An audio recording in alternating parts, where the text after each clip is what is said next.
Hey, I'm Josh, a warrior in recovery.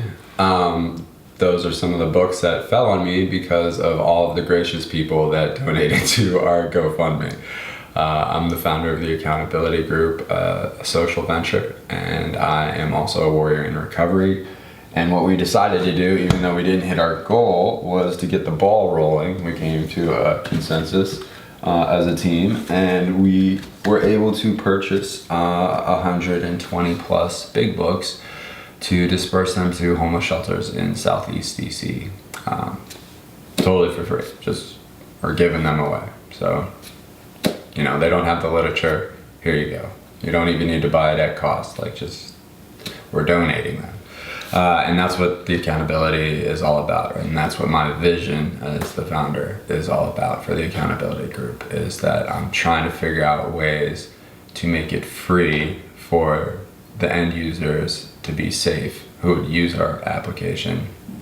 Eventually, it's still in the development phases.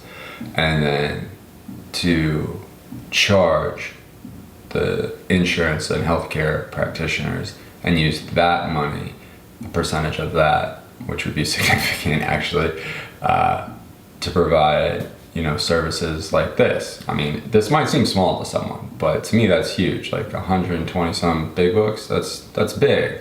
Like, sure, I would have loved the initial goal, which would have been great, or even the goal that I brought it down to, because that would have at least put somebody into a really nice 28-day, 30-day program, or put them in 3 months into a really nice sober living and got them a 90 and 90.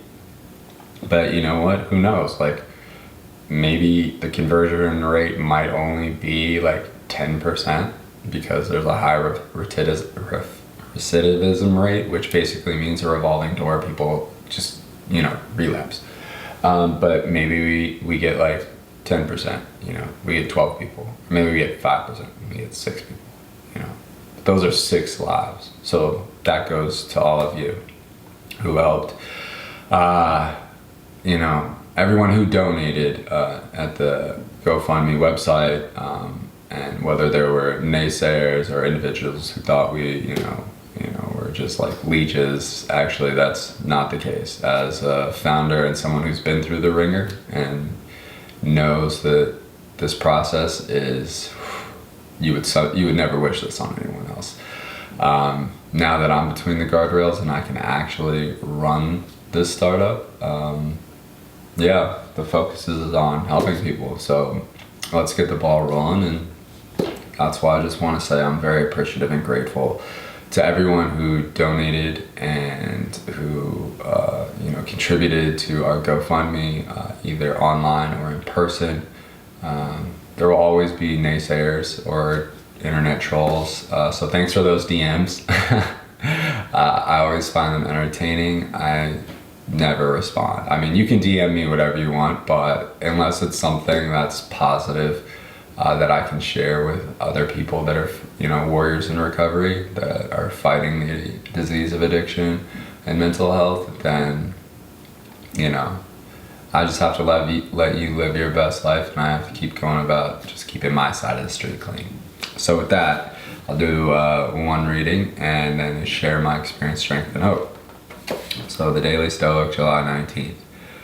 Forgive them because they do not know. As Plato said, every soul is deprived of truth against its will. The same holds true for injustice, self-control, goodwill to others, and every similar virtue. It's essential to constantly keep this in your mind, for it will make you more gentle at all. Marcus Aurelius, Meditation 7.63. As he wound up his day up Via Dolorosa to the top of Calvary Hill, Jesus, or Christus, as he would have been known to Seneca and other Roman contemporaries, had suffered immensely. He'd been beaten, flogged, stabbed, forced to bear his own cross, and was set to be crucified on it next to 2 common criminals. There he watched the soldiers roll the dice to see who would keep his clothes, listened as people sneered and taunted him. Whatever your religious inclinations, the words of Jesus spoke next, considering they came as he was subjected to unimaginable human sufferings, sends chills down your spine. Jesus looked upward and said, Father, forgive them, for they know not what they do. Father, forgive them, for they know not what they do. That is the same truth that Plato spoke centuries earlier and that Marcus spoke almost 2 centuries after Jesus.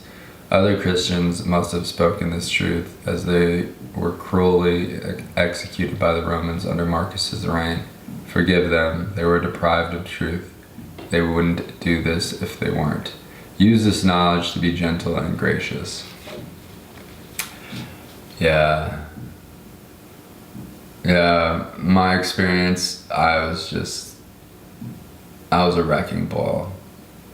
Let's just put it simple. I tend, whenever I share my experience, strength and hope, when I speak at meetings or I talk, and there's really no interest in me like going through like my drunk log or use log or whatever you want to call it, because we're all sitting in those rooms for a reason. So we have them.